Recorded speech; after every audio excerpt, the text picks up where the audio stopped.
erase the memory from your mind? How did you know I was gonna say that? Come on, Morty, come with me. Best pre-workout routine ever on a Monday, catching up on the latest Rick and Morty and eating fresh cooked chicken. Fifth and final working set of squats before we get onto the benching. The benching. I talked about squatting on rubber matting and ENAC and I said how I didn't like it. Fortunately, these mats actually pull up. So, solid concrete, just feels better in my opinion.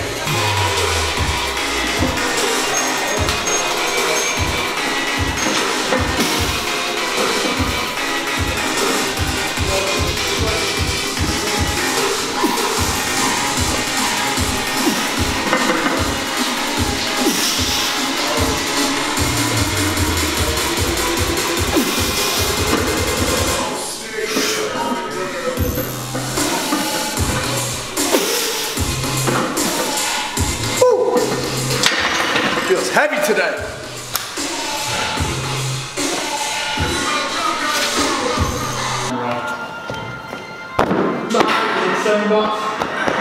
Getting a little bit of leg action in with Steve Tripp, the owner of this here Top Strength in Providence.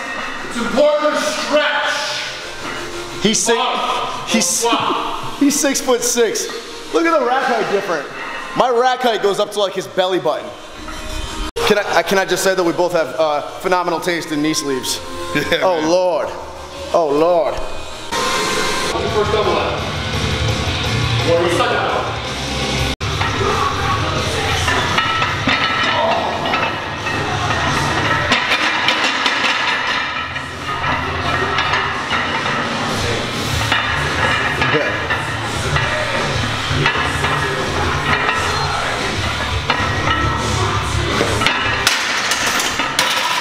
Really good.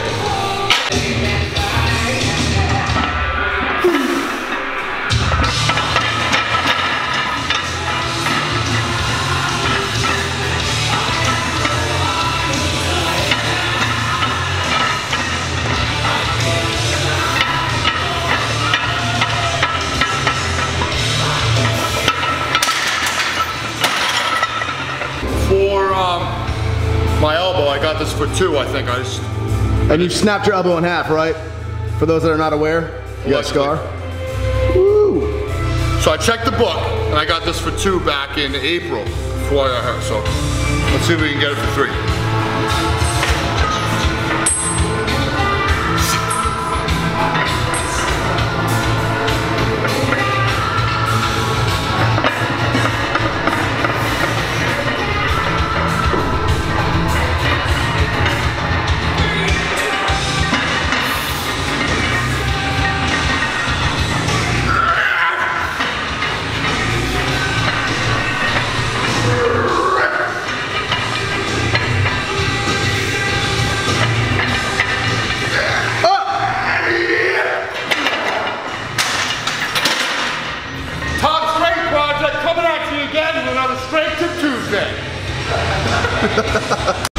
So let's talk about this bench arch real quick. You've been seeing a lot more of it in powerlifting especially, and there's been a lot of controversy on it because of course the original way we all learned how to bench is with a flat back. So for benching, yet again, working up to a heavy single before breaking down to our working sets, I told you in the last video I want to make 365 a casual feeling weight. I want that to make that the new 335. You used to see me work at 335 all the time before my working sets.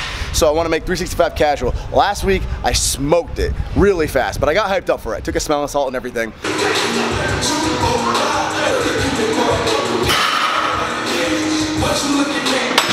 So this week I was like, let me not get hyped up for it. No smelling salts, no headphones. I didn't even change the music. I didn't sit there pacing, you know, just yawned and kind of sat on the bench and went for it like it was 225. And for me, that was just a mental exercise. I've talked about this before.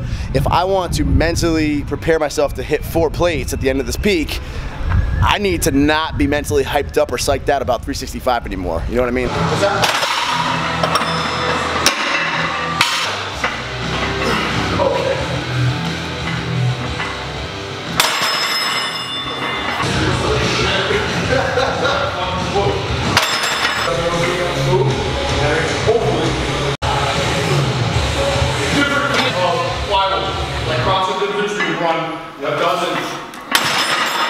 Better?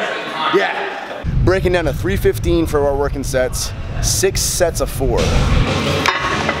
So let's talk about this bench arch real quick. You've been seeing a lot more of it in powerlifting especially, and there's been a lot of controversy on it because of course the original way we all learned how to bench is with a flat back. Sadly though, we all learn how to bench pretty inaccurately, especially if it's like by a football coach. I can't tell you how many times I've seen football coaches teaching their kids bad form. This doesn't go for everybody, so don't get offended if your football coach was good.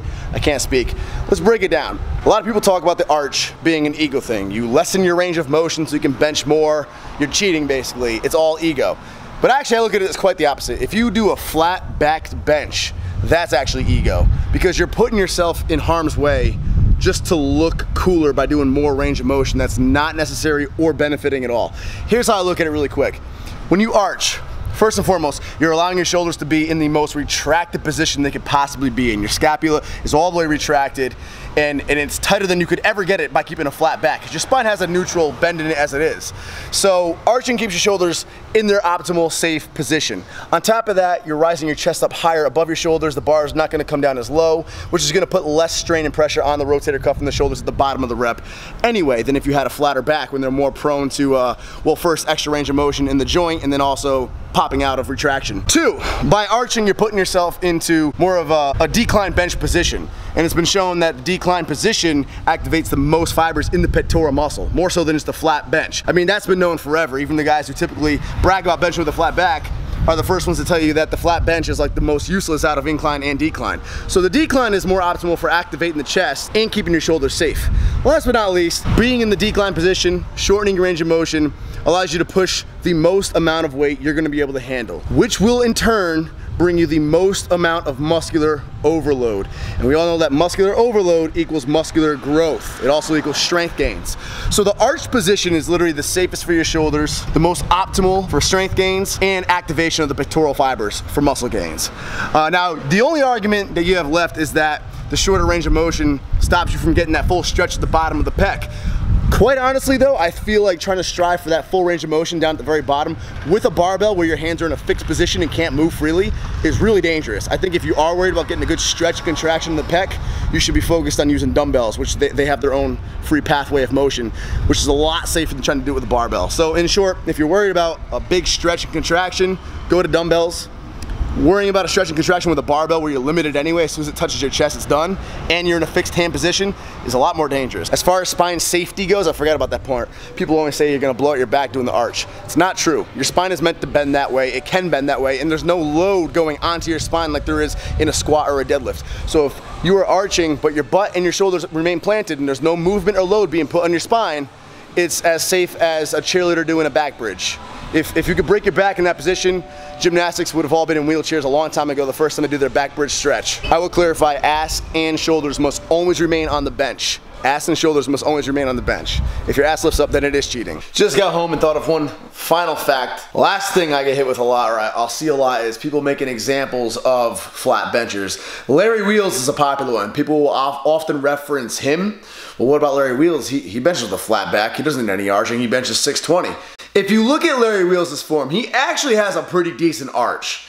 The thing with Larry is he also has very long arms proportionally to his body, and he uses a pretty narrow grip. It's not a close grip by any means, but for how long his arms are, it's a pretty narrow grip compared to what a lot of powerlifters use now. They have a lot of powerlifters use a super wide grip to go with their arch to really get that range of motion down, whereas Larry keeps a pretty medium grip and has really long arms. So in relation, it still looks like he has a lot of range of motion. And it looks like his back's overall flat, but if you actually really pause a video of him benching, look at that arch, and then imagine just shorter arms on him with a wider grip, his bench form would suddenly look a lot more arch-like, the type of form people tend to hate on. And I see that a lot with a lot of lifters that people think are flat-backed, and they're really not that flat-backed if you actually stop and look at it. Some lifters do have a very hard time getting an arch. I've talked to lifters who just genuinely don't have the flexibility to get an arch going, and those guys are genuinely flat-backed. Like Teron Beckham is an example of somebody who keeps a pretty flat back and still has a crazy press. And some lifters are just very muscled up like that. They have powerful triceps, powerful arms, strong chest, shoulders. They can push a lot of weight. no matter what. But Larry Wheels is a great example of someone who I'm sure can move a shit ton of weight with a completely flat back, given his long arms and his still impressive bench. And yet even he chooses to arch up because it's optimal. So that's just the last bit of thing I have to say on this. Okay, bye.